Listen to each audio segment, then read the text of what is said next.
queridos hermanos, bienvenidos al canal UCB Punta Mira. Esperamos que este contenido sea edificante para ti. Te invito a que lo compartas y así bendecir a los demás. Bien, por favor abran su Biblia. Estamos ya entrando en el último capítulo del libro de Primera de Corintios. Así que vamos a comenzar hoy día con el capítulo 16, los versículos del 1 al 9.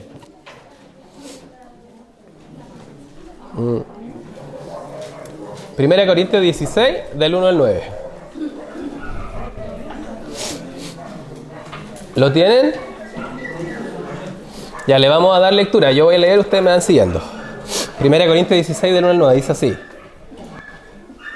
Ahora bien, en cuanto a la ofrenda para los santos, hagan ustedes también como instruía las iglesias de Galacia, que el primer día de la semana, cada uno de ustedes aparte y guarde según haya prosperado, para que cuando yo vaya no se recojan entonces ofrendas. Cuando yo llegue enviaré con cartas a quienes ustedes hayan designado, para que lleven su contribución a Jerusalén. Y si es conveniente que yo también vaya, ellos irán conmigo. Iré a ustedes cuando haya pasado por Macedonia, pues voy a pasar por Macedonia. Y tal vez me quede con ustedes o aún pase allí el invierno, para que me encaminen a donde haya de ir.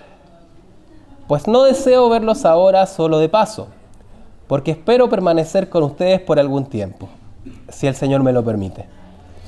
Pero me quedaré en Éfeso hasta Pentecostés, porque se me ha abierto una puerta grande para el servicio eficaz, aunque también hay muchos adversarios. Oremos. Padre bueno, gracias te damos por la oportunidad que nos da de poder pasar alrededor de tu palabra, y queremos pedirte, Señor, que tu iglesia, Padre, sea edificada con el mensaje del día de hoy. Te pedimos que sea tu Espíritu hablando a nosotros, Señor. En nombre de Cristo Jesús. Amén. Bien, el mensaje de hoy, hermanos, se va a separar en dos partes. La primera, que tiene que ver con la ofrenda, como leímos recién, y la segunda, un poquito vamos a hablar sobre los viajes misioneros de Pablo, específicamente el tercer viaje misionero.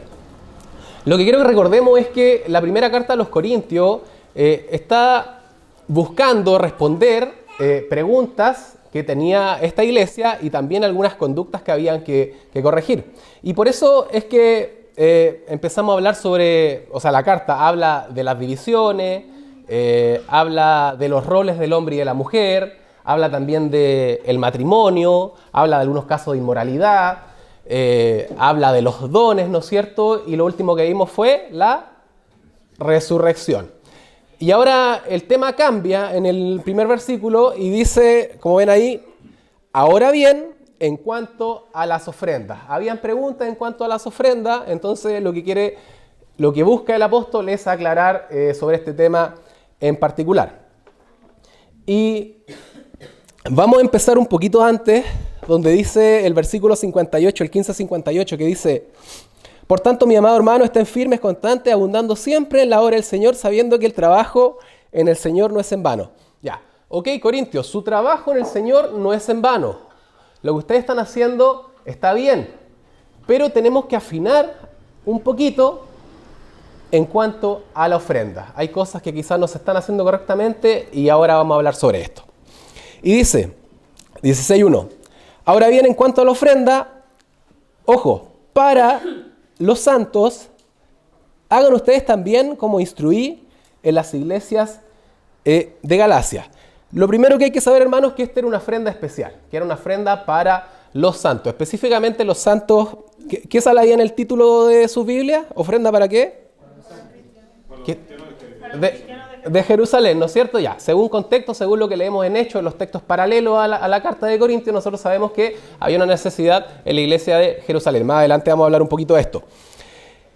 Y lo que Pablo le está diciendo es que la forma que debe tener la iglesia de Corintios para poder realizar una ofrenda tiene que ser en base a la forma en la cual Pablo había instruido a las iglesias de Galacia, ¿no es cierto? En el primer viaje misionero de Pablo se visitó las iglesias, o se fundaron más bien la iglesia de Galacia.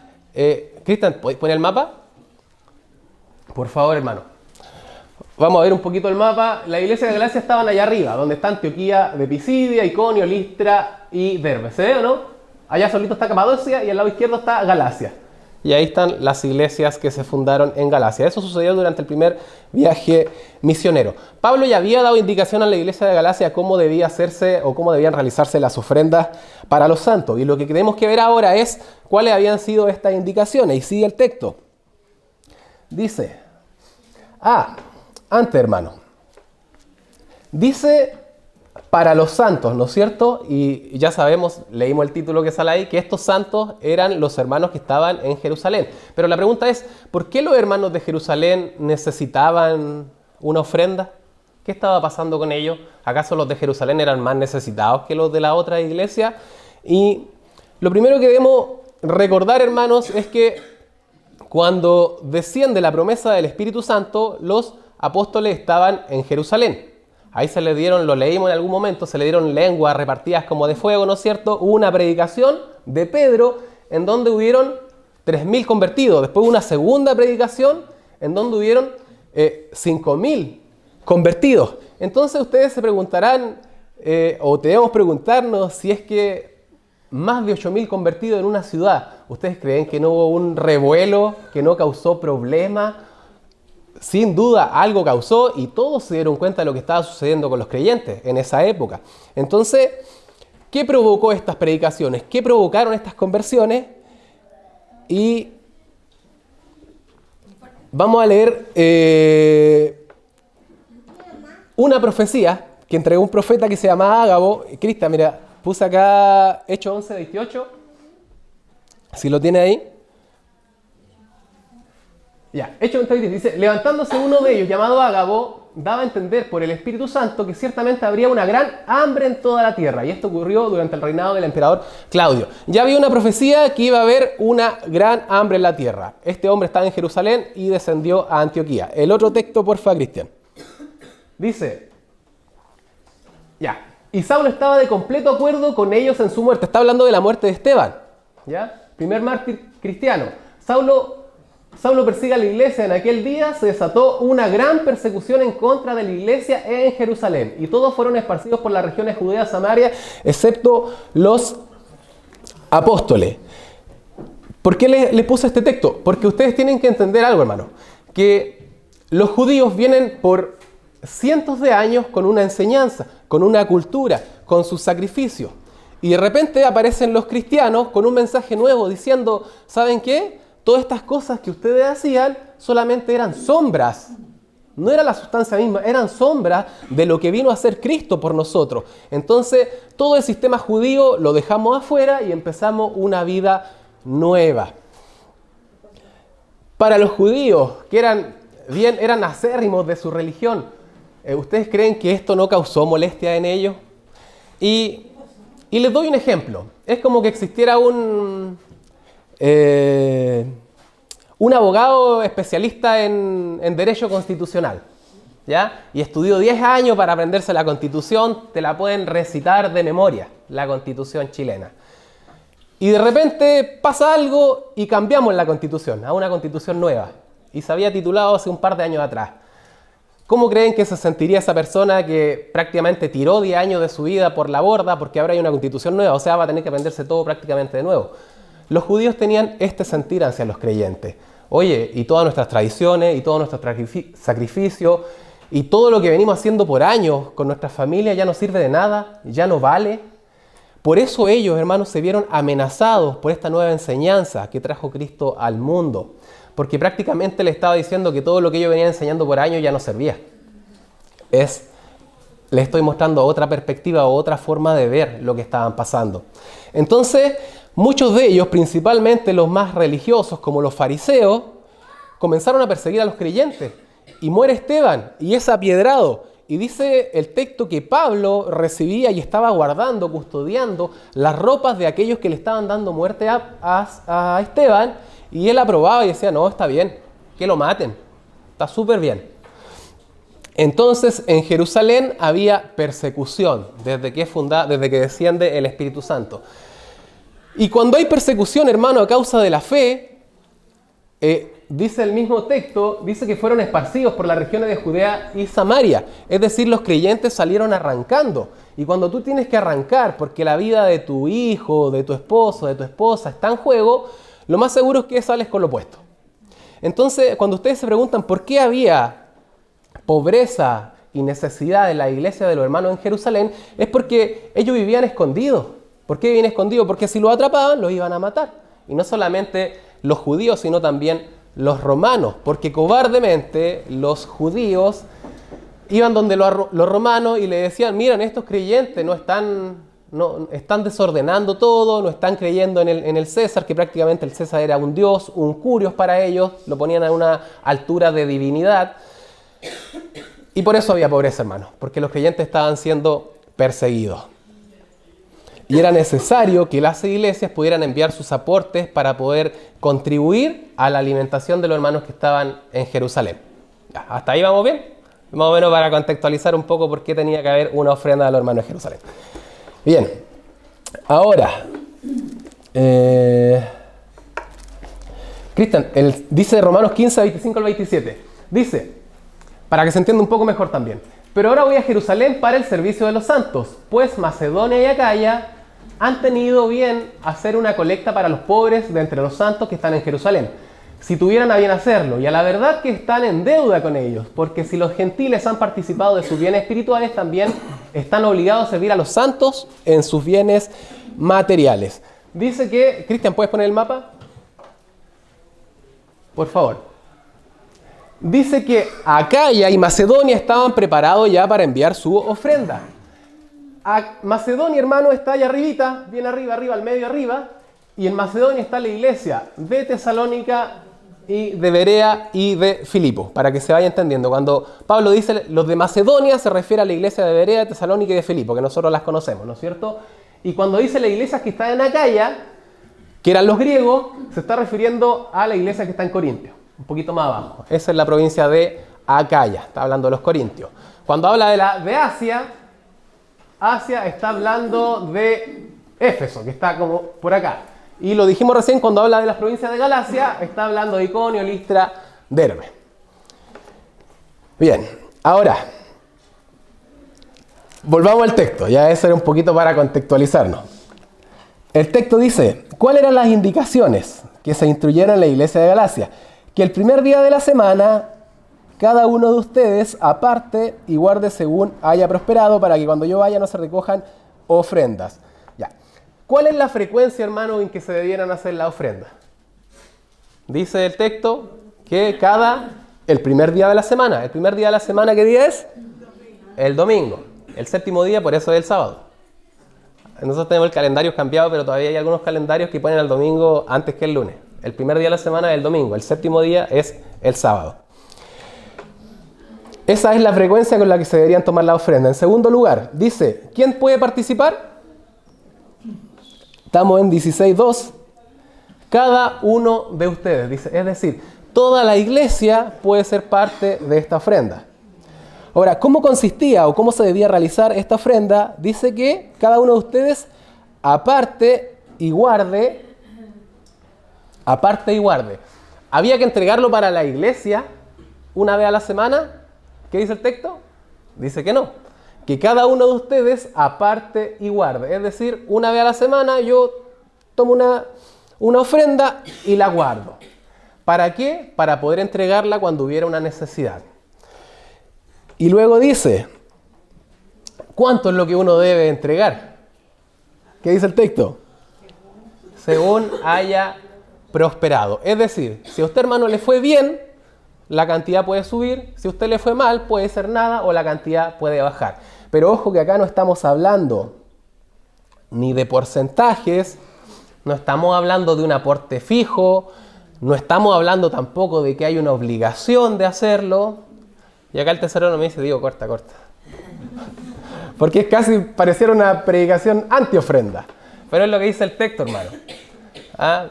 Cada uno según haya prosperado. Si usted prosperó, ofrenda. Si usted no prosperó, no ofrenda. Y algo, hermanos, que también es importante, que el texto dice, para que cuando yo vaya no se recojan entonces ofrendas. Cuando yo vaya no se recojan entonces ofrendas. ¿Qué quiere decir esto? Imagínense, hermano, que hay una necesidad urgente. Y yo les digo hoy día, hermano, ¿saben qué? Esta semana anunciaron lluvia, algo pasó en el techo, se rompió el techo, hay que cambiar el techo ya, si no nos vamos a llover. Y si nosotros ahora que estamos, hoy es 4, algunos le pagan el 5, ¿no es cierto? Algunos le pagan el 10. A lo mejor ustedes dicen, pero hermano, no tengo cómo. No tengo cómo aportar. Aunque yo quisiera, no tengo cómo. Entonces, lo que Pablo quiere evitar es que, y usando de sabiduría, cuando haya una emergencia, como por ejemplo esta necesidad que había en los hermanos en Jerusalén, cuando usted aparta según haya prosperado toda la semana y usted lo aguarda aparte, cuando hay una necesidad urgente, usted puede ir y tomar eso que usted ya guardó, tomándolo como un ahorro, podríamos llamarle, y entregarlo. Cosa de que si el momento de la necesidad usted no tiene, ya tenga ese dinero guardado. ¿Se entiende? Ahora, también, ¿qué pasa si alguno de nosotros es un mal administrador del dinero, de nuestros recursos, y hay una necesidad? Y usted quizás basado en sus sentimientos dice, no, yo voy a ofrendar, y ofrenda todo lo que tiene. Le pagaron ayer. ¿Qué hace el resto del mes? Su mujer o su esposo le va a decir, oye, tenemos que comer, po. Y ofrendaste todo. Nos quedamos sin ni uno. Si usted es un mal administrador del dinero, es un caso que se puede dar. No así si usted ahorra sagradamente cada semana según haya prosperado. Usted va a tomar de ahí y usted sabe que ese dinero es sagrado para ofrendarlo cuando haya una necesidad en la iglesia. Ahora, la pregunta sería, ¿por qué hoy en día la ofrenda se entrega a la iglesia toda la semana y no la guardo yo mismo?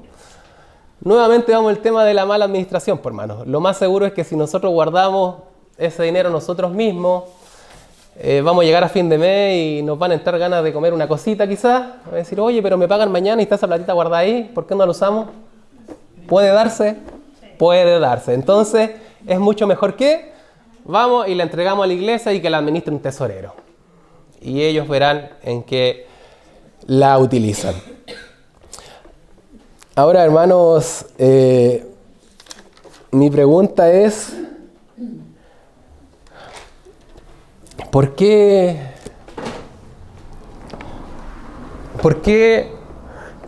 se nos complica tanto? Si se dan cuenta, el texto habla de una necesidad en particular, ¿no es cierto? Que era que los hermanos de Jerusalén tenían una necesidad.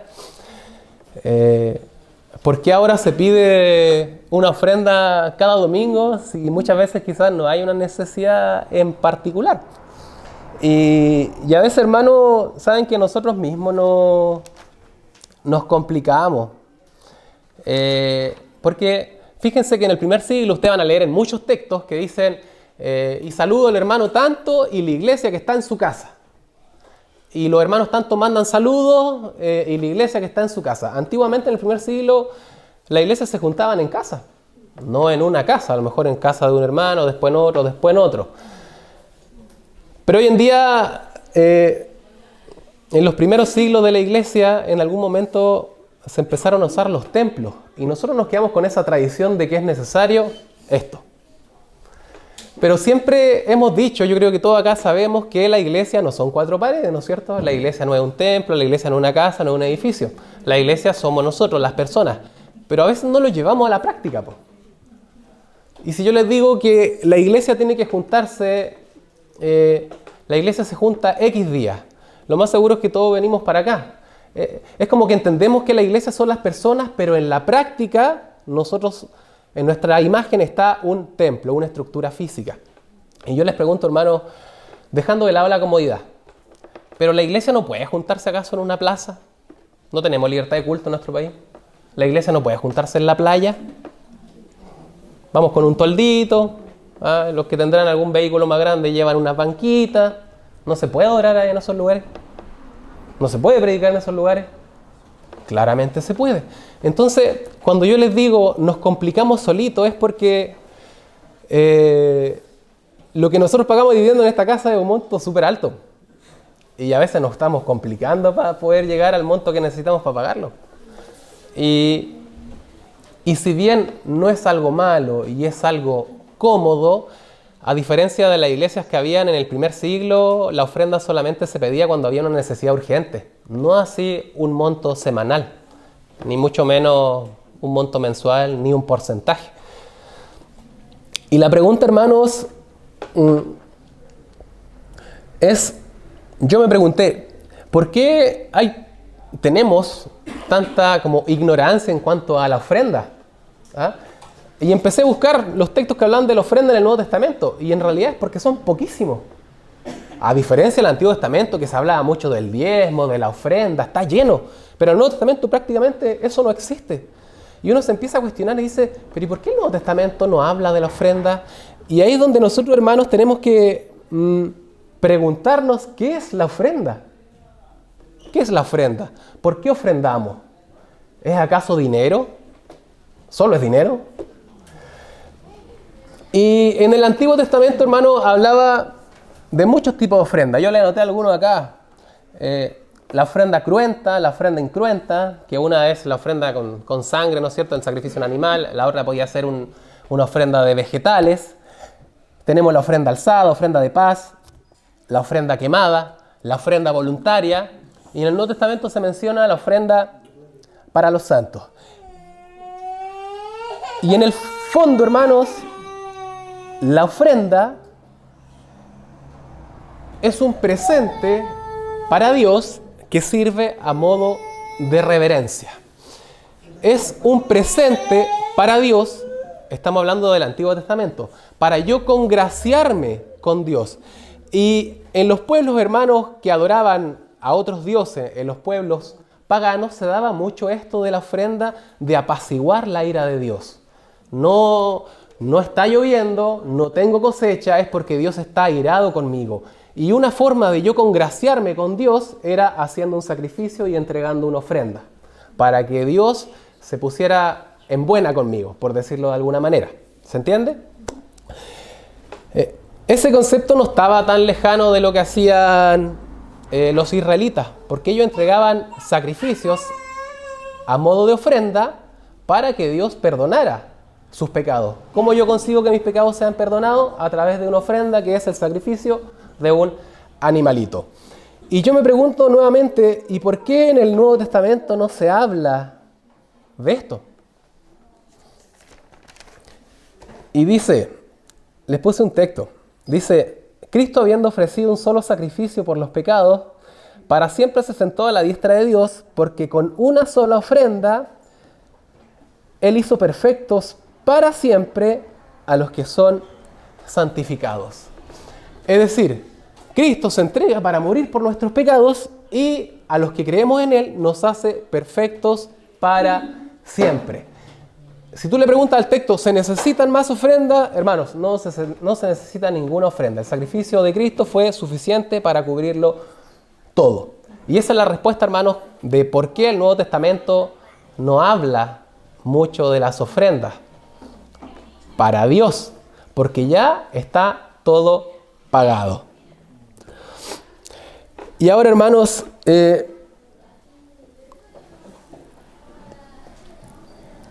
cuando usted entrega una ofrenda hoy en día en el nuevo pacto, debemos entender que esta ofrenda entregada es una forma de adorar a Dios. Ya no es para nosotros conseguir algo de parte de Dios, sino que es una forma de adoración.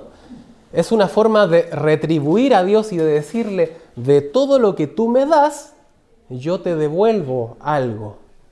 Y lo hago de corazón, creyendo en que tú estás recibiendo esta ofrenda. Porque Dios, hermanos, que es dueño de todo, ¿necesita nuestra ofrenda? No la necesita. Y la oportunidad de poder ofrendar es un privilegio que los creyentes tenemos. Es nuestro privilegio que se nos da de poder adorar a Dios a través de algo que nosotros estamos entregando.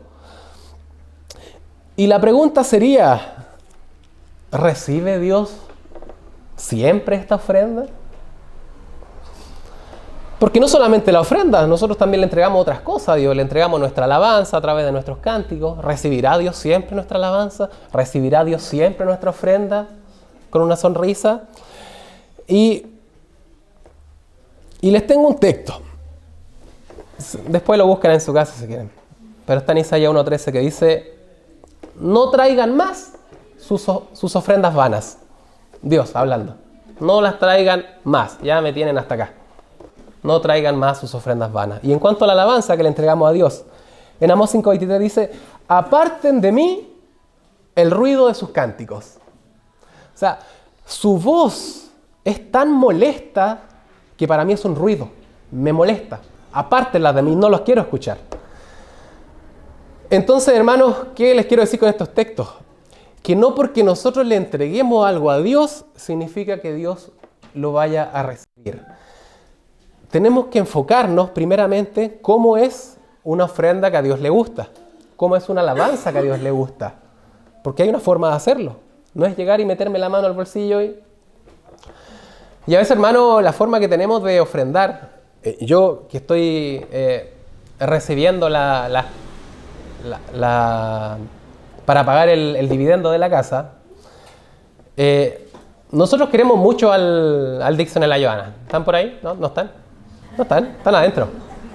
Está ahí la Joana, está escondidita ya. Queremos mucho a los niños. Son también nuestros pastores, Dixon. Y a veces me da la impresión que nosotros hacemos un aporte para pagar el dividendo más para ayudarlos a ellos que para ofrendar a Dios. Y ese es un problema, porque todo lo que nosotros entregamos para la iglesia, para pagar este dividendo, que a todos nos sirve porque nos reunimos acá, debiera ser más una forma de adoración, no por ayudarlos a ellos, sino de antes de hacer quizá esa transferencia, de poder orar a Dios y decirle: Padre, yo me esforcé este mes para trabajar y recibí un sueldo y parte de mi sueldo yo quiero entregártelo a ti. Y luego transfiero, si quiero. Pero si esa no es la forma, hermano, déjeme decirle que entonces Dios no recibe ese dinero como una ofrenda, porque prácticamente no es para Él. Y me pregunté, ¿cuál es la forma correcta entonces de ofrendar? Y me acordé del primer personaje que muestra la Biblia que ofrendó, que es Caín y Abel. ¿Se acuerdan? Y les tengo, Cristian, parece que tenemos Génesis 4, ¿no? Y hay algo bien interesante, porque acá nos va a dar el tips de cómo debemos ofrendar. Dice: también Abel por su parte trajo de los primogénitos de sus ovejas y de la grasa de los mismos. Y el Señor, ¿qué hizo? Miró con agrado a Abel y su ofrenda. ¿Estamos bien? Pero no miró con agrado a Caín y a su ofrenda. El texto no explica por qué, pero dice que no miró con agrado la ofrenda de Caín. Caín se enojó mucho y su semblante se demudó. Entonces el Señor dijo a Caín: ¿por qué estás enojado y por qué se ha demudado tu semblante? Esta respuesta es importante. Si haces bien, significa que su ofrenda no la hizo bien. Si haces bien, no serás aceptado, pero si no haces bien, el pecado yace a la puerta y te codicia, pero tú debes dominarlo. El texto no nos explica por qué, hermanos, pero nos dice que claramente la ofrenda de Abel fue una ofrenda correcta, que fue recibida y mirada con agrado de parte de Dios, y la ofrenda de Caín, lo dije al revés parece, y la ofrenda de Caín no fue mirada con agrado, ¿no es cierto? No fue mirada con agrado, Dios no la recibe. Y bueno, había leído anteriormente de esto, y algunas personas dicen que, bueno, hay un texto en Hebreos que dice que sin derramamiento de sangre no hay remisión de pecado. Entonces decía que Dios se agradó más de la ofrenda de Abel porque fue una ofrenda de animales, y de la de Caín no se agradó porque fue una ofrenda de vegetales, de verduras, ¿no es cierto? Y yo lo encontraba súper injusto porque el texto nos dice que Abel era un pastor y que Caín trabajaba la tierra. Entonces obviamente ellos iban a ofrendar de su trabajo, ¿no es cierto? Entonces como que a Dios le guste la ofrenda de confite. Y saldría sumamente beneficiado, ¿no es cierto? Y quizás a Dios no le gusta la ofrenda de artículos escolares. Entonces, ahí los chiquillos ya salieron para atrás, ¿no es cierto? No sería justo. Y leyendo un poquito, llego a Hebreos 11, hermanito Cristian, porfa. Y dice algo súper interesante. Dice, por la fe, Abel ofreció a Dios un mejor sacrificio que Caín, por lo cual alcanzó el testimonio de que era justo, dando Dios testimonio de sus ofrendas, dando Dios testimonio de sus ofrendas, y por la fe, estando muerto, todavía habla. Hermano, es súper sencillo. ¿Por qué Dios prefirió la ofrenda de Abel y no la de Caín? El texto nos está explicando. Porque Abel ofrendó con fe y Caín no lo hizo. Porque no es la ofrenda en sí lo que agrada a Dios. Hermano, usted puede ofrendar 100 pesos, puede ofrendar 10 millones de pesos, puede ofrendar un cabrito o puede ofrendar un par de manzanas. ¿Dios necesita alguna de estas cosas? Nada, hermano. Lo que marca la diferencia de la ofrenda es la fe. Es cuánto yo creo que le estoy entregando al Dios vivo, al Dios que me salvó, al Dios que le debo todo. A ese Dios yo le estoy ofrendando. Y si no hay fe, la ofrenda no se recibe. Y si hay fe, la ofrenda se recibe. Hermano, si usted quiere pagar esta casa y dice, yo voy a ofrendar. Hermano, si usted no lo hace, si lo hace sin fe, mejor no lo haga, hermano. Mejor no lo haga. ¿Por qué? Porque yo que estoy administrando esas platas, le digo al tiro, hermano, que Dios no necesita su dinero. Aunque usted quiera pagar la casa al contado, hacer el prepago, Dios no la necesita. Dios tiene otros medios mejores de hijos que sí quieren ofrendar con fe para poder saldar la deuda de esta casa. ¿Se entiende? Bien. Sigamos en el texto. A ver, ¿dónde quedamos? Ya. Dice, estamos en el... cuando yo vaya a hacer... Ya, en el 3, 16.3. Cuando yo llegue enviaré con cartas a quienes ustedes hayan designado para que lleven su contribución a Jerusalén. Y si es conveniente que yo también vaya, ellos irán conmigo. Esta carta, hermano, era una especie de credencial para que quienes estaban recibiendo la ofrenda supieran que efectivamente era el apóstol Pablo y la iglesia de Corinto quienes estaban enviando a estos hermanos. Recuerden que estaban en persecución. Entonces, cuando tú estás en persecución y te quieren atrapar y meterte a la cárcel, es re fácil decir, no, si yo soy hermano, traigo una ofrenda, juntémonos con toda la iglesia y cuando se reúne la iglesia hay guardias por allá, guardias por acá, una redada y se van todos presos. Entonces, esa carta era importante porque era una credencial para saber que efectivamente era la iglesia de Corinto y el apóstol Pablo quien estaba enviando esta ofrenda. ¿Se entiende? Es bien sencillo. Ya.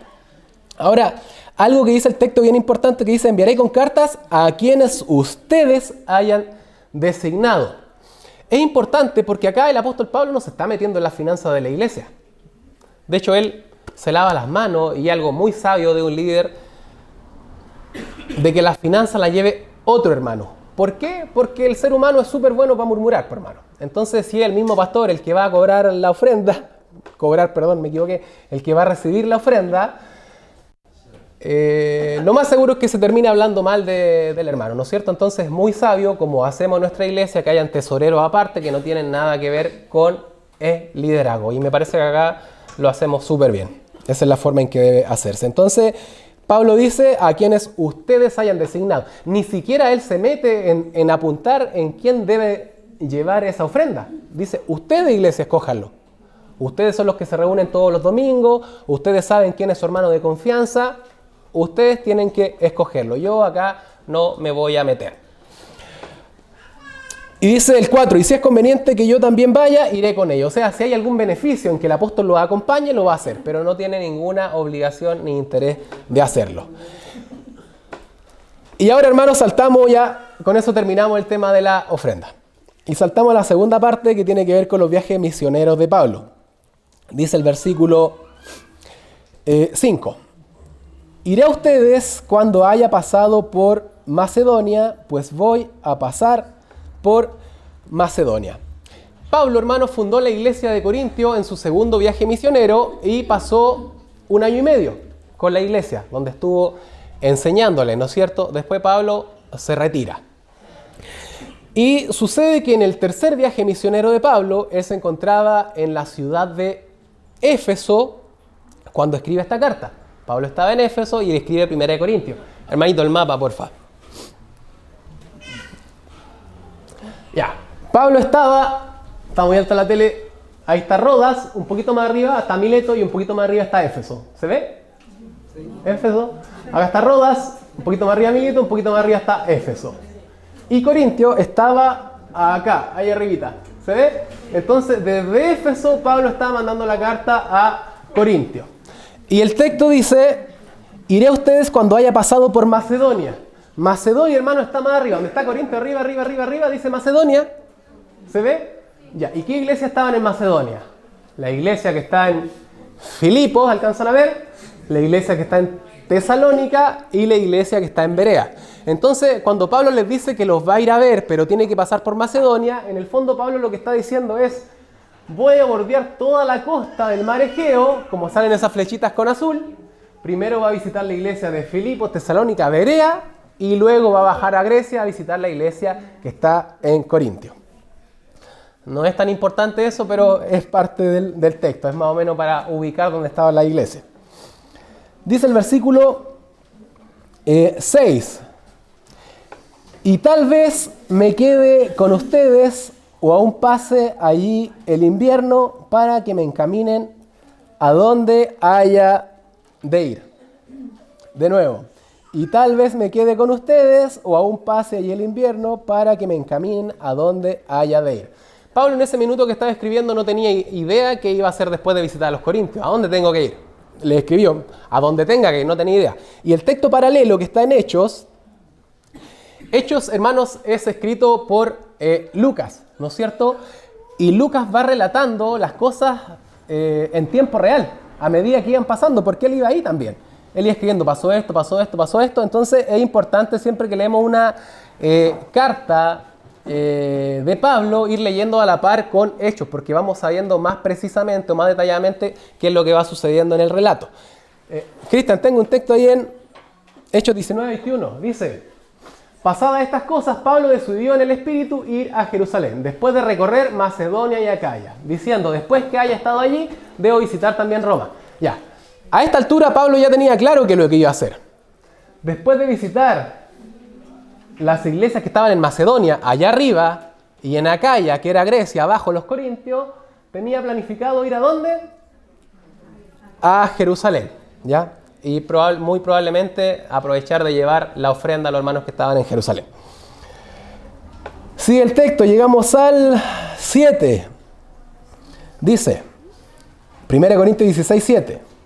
Pues no deseo verlos ahora solo de paso, porque espero permanecer con ustedes por algún tiempo, si el Señor me lo permite.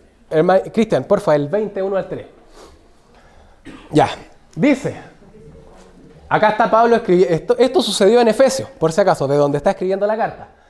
Después que cesó el alboroto, Pablo mandó llamar a los discípulos y habiendo exhortado, despidiéndose, partió para ir a Macedonia, que era la iglesia de Berea, Tesalónica y los filipenses.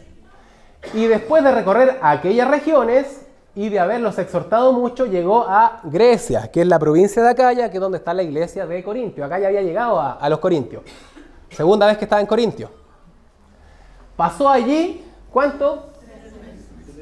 3 meses, ya, y hasta ahí vamos a llegar. ¿Qué es lo que dice el versículo 7 de 1 Corintios 16?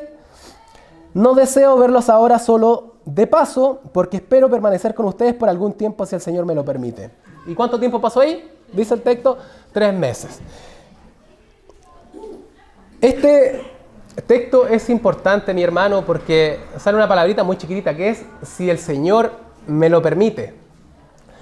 Pablo, con un corazón pastoral y paternal hacia la iglesia que él había fundado, que era la iglesia de Corintio, tiene todos los buenos deseos de visitar a la iglesia, de ver a los hermanos, de poder abrazarlos, de saber cómo están, de poder tener una conversación de tú a tú más íntima.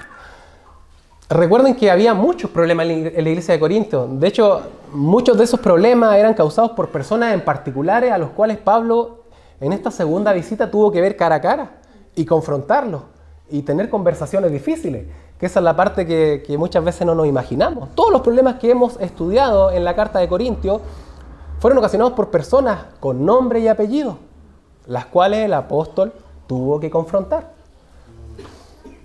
Y el interés de Pablo, el deseo de Pablo, nos dice el texto, que era visitarlos. Pero hay algo que debe traer consolación a la iglesia, que es si el Señor quiere. Y esto sacamos un principio, que no todo lo que es bueno significa que sea la voluntad de Dios. Y nosotros podemos aplicarlo a nuestra vida. Porque uno puede argumentar con Dios y decir, Dios, ¿por qué no me ayudáis con esto? Si mira, es bueno. Y uno empieza a argumentar y decirle, mira, si tiene esto y tiene esto, y todo bonito. Pero a veces, hermano, simplemente no es la voluntad de Dios y Dios no quiere que eso suceda y no va a suceder. Porque sus pensamientos son más altos que nuestros pensamientos. Nosotros no entendemos, nuestra vista es sumamente finita, de ver hasta donde nos permite ver nuestros ojos. Nuestros pensamientos son limitados, los pensamientos del Señor son insondables. Él ve todo, el pasado, el presente y el futuro al mismo tiempo. Y Pablo tuvo la bendición de que el Señor sí le permitió visitar a su iglesia. Pero tengamos siempre presente, hermanos, que quizá nosotros nos van a decir que no. Dios nos va a decir, no es mi voluntad. Y ahí es cuando nosotros debemos entender que de alguna u otra manera, que probablemente en ese preciso instante que nos digan que no lo vamos a entender. No lo vamos a entender. Pero debemos confiar de que la voluntad de Dios es buena, es agradable y es perfecta. Y a lo mejor, hermanos, vamos a partir de este mundo y nunca vamos a entender cuál fue el propósito de Dios de haberme dicho no a esta petición que yo tenía. Pero por fe, yo debo creer de que la voluntad de Dios es buena, es agradable y es perfecta, aunque yo no lo vea. Aunque yo no lo vea. Último texto, dice: pero me quedaré en Éfeso hasta Pentecostés, porque se me ha abierto una puerta grande para el servicio eficaz, aunque también hay muchos adversarios. Un comentarista que leía decía que no había iglesia en el Nuevo Testamento que tuviera tanto adversario y tanto problema como la iglesia que estuvo en Éfeso. Terrible. Después pueden leer, ahí está en Hechos 19, Hechos 20, todo lo que sucedió en Éfeso. Pero a pesar, hermanos, de la oposición y de la adversidad, dice el texto que se había abierto una puerta grande para poder entregar el mensaje del Evangelio. Y les voy a leer algunos textos, vayan conmigo mejor, Hechos 19. Yo les voy a decir el versículo y ahí vamos a ir citando cuáles son las cosas buenas que estaban sucediendo en Éfeso, a pesar de la adversidad. Hechos 19.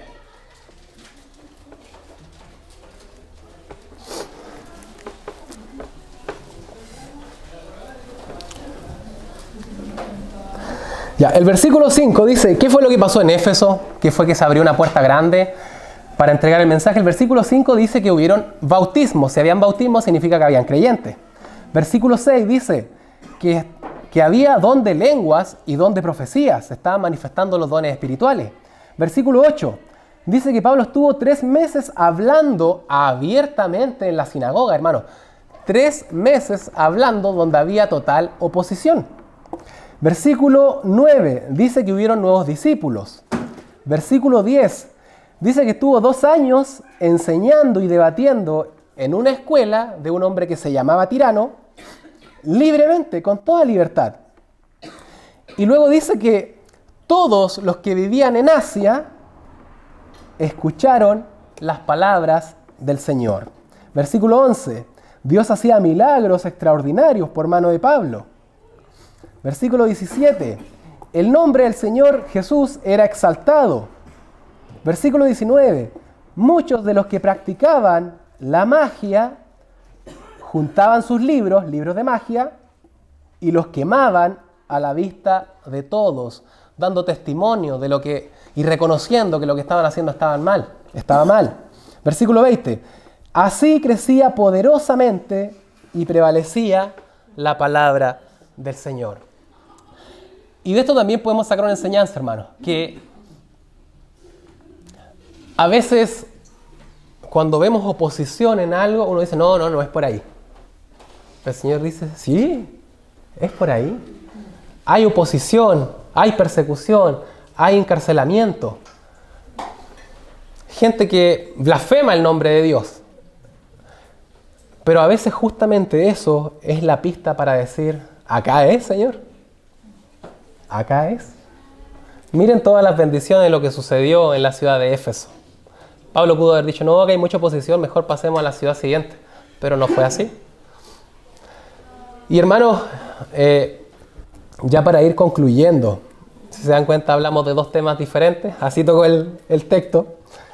Pero para ir concluyendo, primero, si quiero que se queden con algo, con alguna enseñanza o con una aplicación que podamos sacar de estos textos, primero es que cuando hay un hermano en necesidad, es responsabilidad de la iglesia suplir esa necesidad.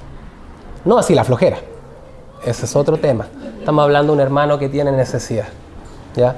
Un hermano que quizás lleva tiempo buscando trabajo y no se le da. Hermanos, es responsabilidad de la iglesia apoyarle y suplir esas necesidades.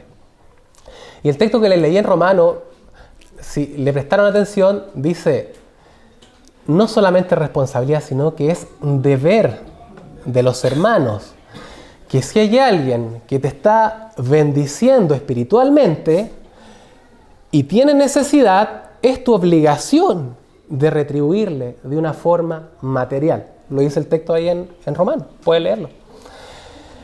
Y tenemos que estar atentos, por hermano. O sea, ¿quién de nosotros tiene necesidad? ¿Usted sabe que hay algún hermano que tiene necesidad? A veces es por dos razones. Uno, porque nosotros no nos involucramos en la vida del otro. Y dos, es porque quizá el hermano que está pasando necesidad se avergüenza de decir que estás pasando necesidad. Y esto tiene mucho que ver con la confianza y el amor que tenemos uno con los otros. Se da mucho en las iglesias, en general digo que los líderes de la iglesia se dedican a tiempo completo, es decir, viven de la obra. Si un líder espiritual tiene una necesidad y no le dice al tesorero que tiene esa necesidad, ¿cómo el tesorero que administra los recursos de la iglesia lo va a ayudar? ¿Cómo la iglesia lo va a ayudar? Creo que una vez lo dije en una reunión.